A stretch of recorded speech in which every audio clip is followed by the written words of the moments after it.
And now we've got our next act, and I got to look on here on my device. I didn't want to take my phone out earlier because that would be thinking that I was playing along trying to win those tickets. I'm not saying Gary doesn't give free tickets to his acts, but sometimes he doesn't. Okay. Next guy. Oh, this next guy, I met him earlier downstairs, and he had lots of funny things to say, so you're in for a treat. He has performed all over the country, from Atlantic City to Honolulu and including Fergus Falls, in the last 29 years. Couldn't round it off to 30, Rog. No, just had to go with 29. Sounds like more. Well done.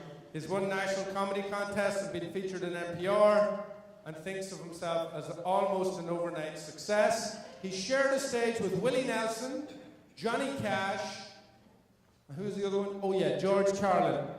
Two of them are dead, so read into that what you want. Bringing comedy and darkness to the Gielberg Showcase stage. America's funniest former farmer. Please welcome, what's his name again? Johnny Cash. Roger Radlle. Come on, Roger.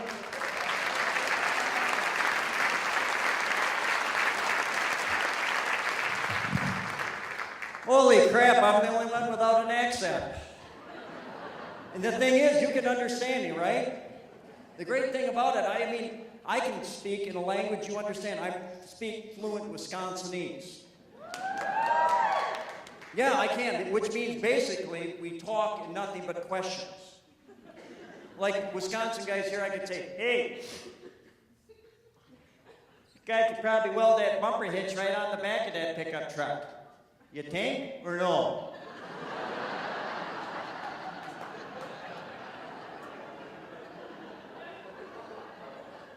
Or there's a half an inch of ice on the lake. A guy could probably drive his truck on that and go ice fishing. You think or no?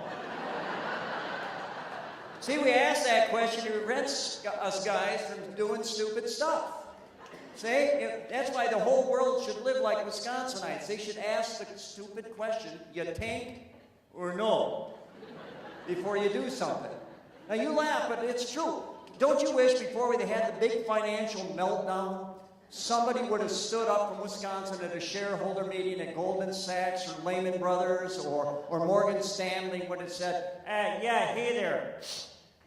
Got all our investments in heavily leveraged mortgage-backed securities, and I see pre-approved mortgage applications available at the Greyhound bus depot. Is that a good idea, you think, or no?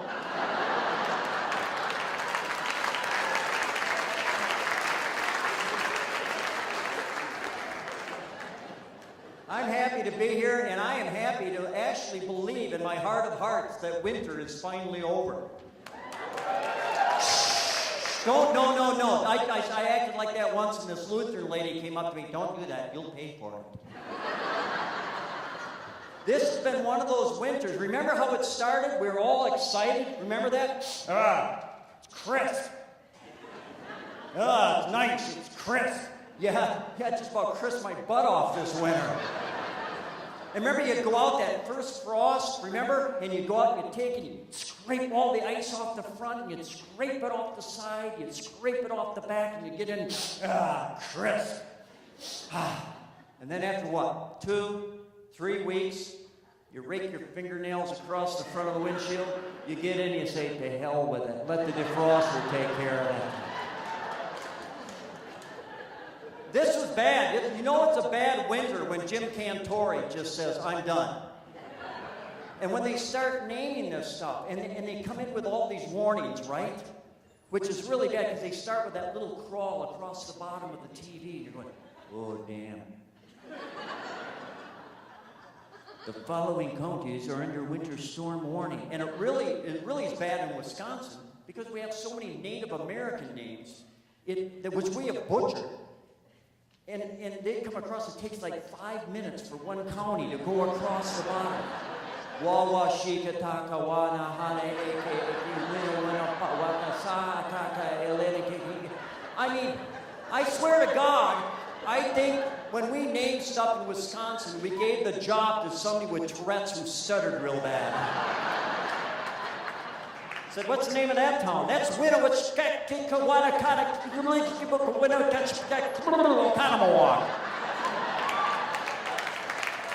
I mean, really. I mean, I grew up in the center part of the state near a small town called Wapaka. And, yeah, thanks for the applause. And Wapaka is Native American names. It means, hey, we're lost. Let's just live here.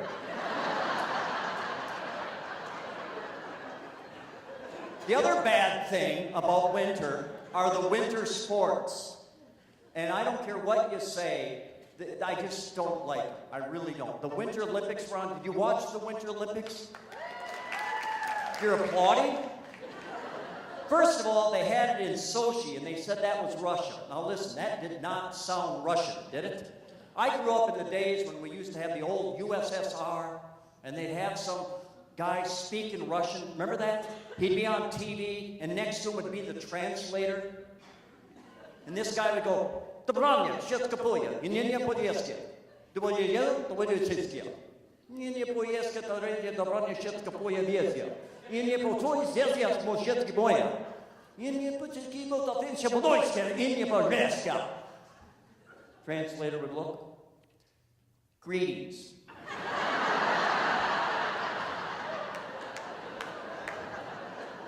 That's how I felt with John. I thought we needed subtitles underneath them for a while there. But the sports, I don't get. Some of the sports, like, come on now, let's be real, people. Like curling. Anybody here curl? You're not going to admit it in public, are you? You got 4 people on a team. They go in this great big icy room. And on one end, there's a guy, and he's got a 43, 42-pound piece of granite, all polished and smooth, right? Resting on the ice. And then he takes it, and he...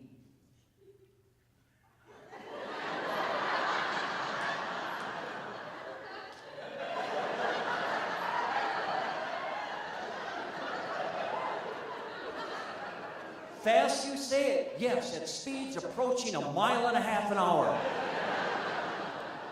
Well, 2 guys like you, who wouldn't pick up a broom to sweep their house even if a gun was right next to your head, right? Are scrubbing away the whole way.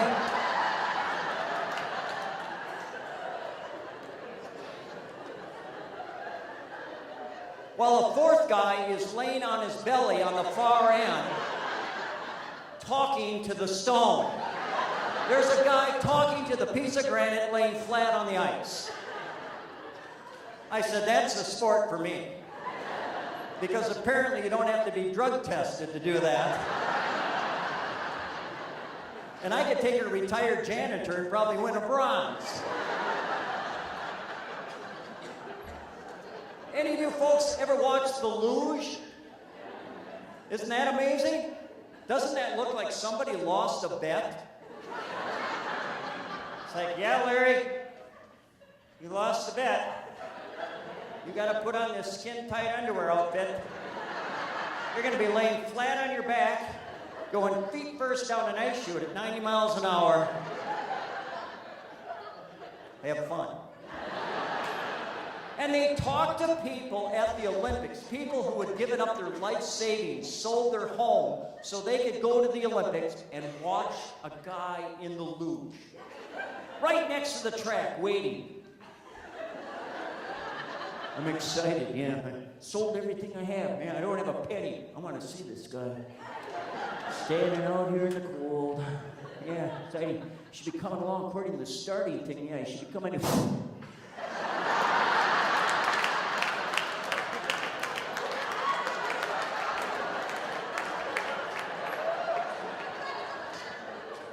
See you guys. You ever see the luge doubles? That doesn't look right. I don't know how to describe it, but they explained it to me, and it still didn't look right, and it sounded even worse. 2 guys in long underwear tops and outfits so tight, you can tell what religion the guy is.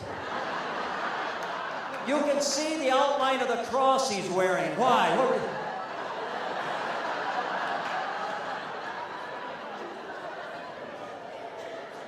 Two guys on a sled with one guy resting on the bottom, and he's going to do the steering. And you know how they do the steering?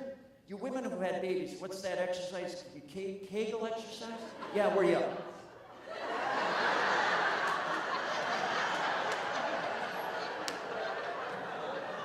This is what NBC told me. The guy on the bottom is doing that. Well, the other guy resting on top tries to duplicate it at the same time. These guys don't know each other when they start. But I gotta believe they really do when they're done. But when I watch them, and I mean, they're going through and the guy on top is bouncing around. I mean, when you get to the end of the run, you're not gonna get up. You're gonna say, dude, just wait here.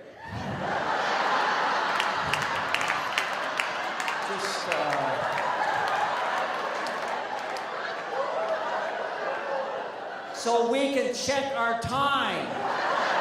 What were you thinking?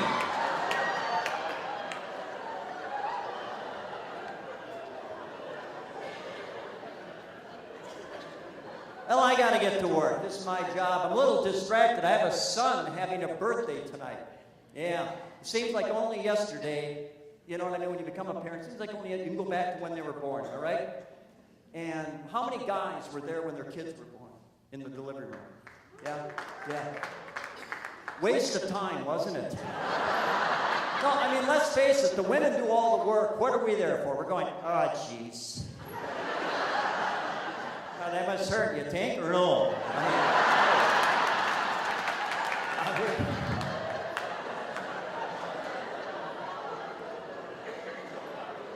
And we always, am I right, guys? We generally don't know what to do, so we start the first few lyrics of the male national anthem. I'm sorry. Ah, geez, I'm sorry. I am so sorry. And we're there, and we, as fathers, we get to see the baby first, and I don't care what the nurse said to me. She said, "This is a beautiful moment." What are you looking at? Because when our children come out, we love them dearly, more than our own life. I know that. You know, they change you, but when you see your child for the first time, you go, oh, man.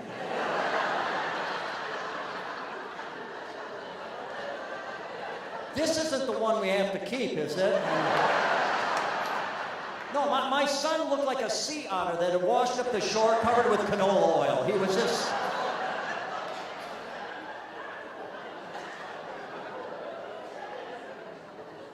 But I held him, and I held him right away, and it seems like only yesterday, and I held him, and I looked at him, and you bond, and he looked up at me, and his little lips were moving, and I could hear him talking to me.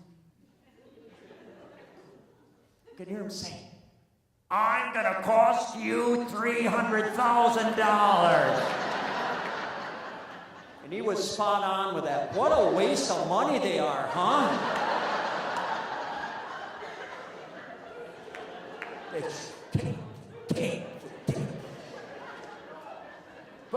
But he did graduate from the University of Wisconsin, magna cum laude with double majors. So he did do that. So that's one guess. But don't applaud, because his majors happen to be constructive Chinese literary criticism and leisure appreciation of the Middle Ages. There is not one thing he knows how to do.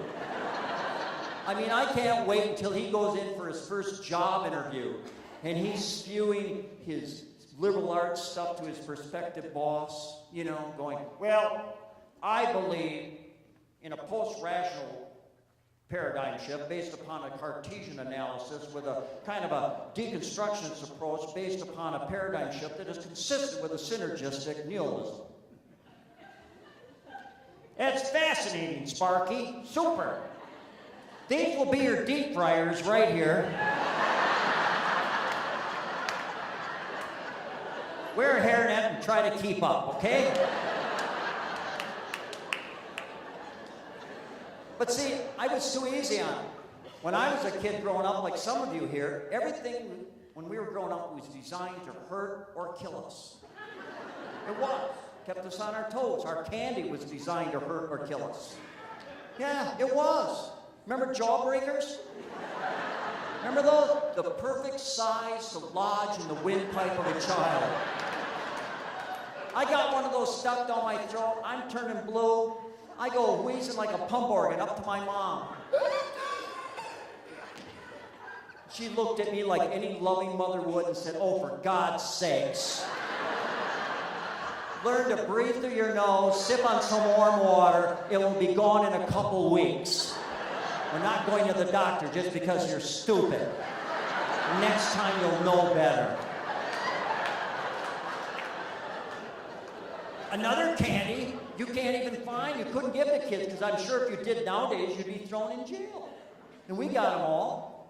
You remember? Yeah.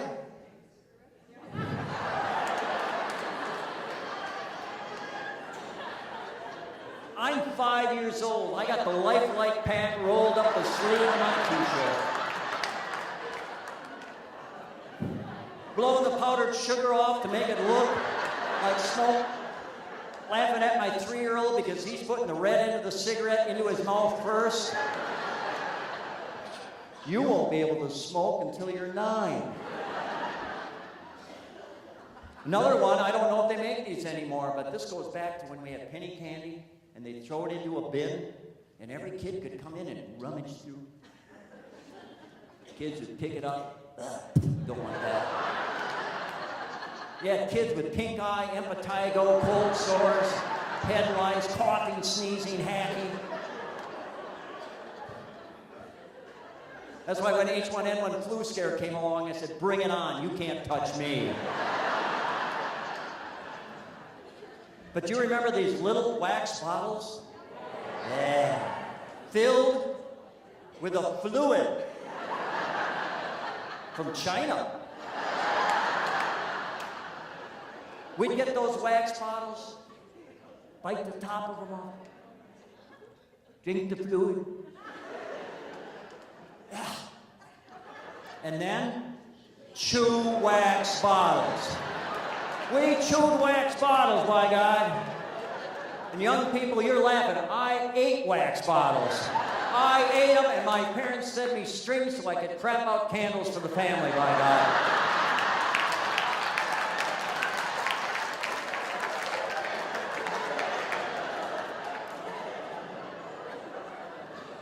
But I'm glad I'm getting old. In fact, I want to get so old the day comes that, by God, I can wear hats like this. I want to get so old, I want to drive down the interstate in the left-hand lane going 54 miles an hour with my right-hand turn signal on the whole time, just daring you to pass me in the right lane. Oh, Mother, look at that. They're backed up all the way to Mall of America. You take or no? I want to get so old I spend all day watching the History Channel. Not to learn anything, but just to check it for accuracy. I want to get so old that when I back up onto a driveway or a highway or any major motor course, I just put in reverse and I don't even look anymore because I have good insurance from AARP, my God. But good memories that are gone. And I kind of sad. Like the first time I got to ride in the front seat of a car. Yeah, never got that in your big family. You were shoved cheek to jowl, pressed up against the window, hurtling down the highway, flipping off truck drivers through the rear window of a Vista Cruiser. For me, the first time I got to ride in a car was 1960 Pontiac Bonneville. A car with a metal dashboard, beveled to a nice sharp edge right in front of me. Radio and heater control knobs right at perfect eye level. No seatbelts, we didn't need seatbelts. We had vinyl seats, by God, and you put your little butt down on vinyl seats in the summertime, you weren't moving anywhere. Because these cars were always hot. right? We didn't have air conditioning. We kept cool by 2 little triangular windows that came to a glass and metal point. Remember that? That lined up perfectly with the carotid artery of the passenger and the driver. No seat belts, no airbags, right? But I felt safe. I felt secure, right? Hurtling down the highway because we had the best safety device of all. The arm o' dad. Deer in the road. Arm o' dad. Brake lights up ahead. Arm o' dad. Remember that? It would come sweeping across in a nanosecond. Hit you right in the throat. Flatten your windpipe. And finally dislodge that jawbreaker that had been down there for 2 weeks. But I felt safe, I felt secure, flanked by 2 loving adults who were chain-smoking Chester little kids in an enclosed car while I was told to reach under the seat and open up another bottle of Schlitz for the both of them.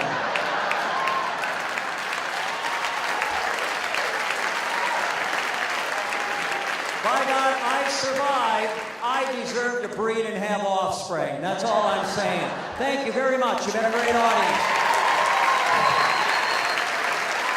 All right, ladies and gentlemen, let's hear for Roger Radlle. Absolutely fabulous. Roger, one more time. Let's hear it. Having fun tonight with absolutely great, as good as it gets professional entertainers. So we're so happy you're here. My name's Gary Berg.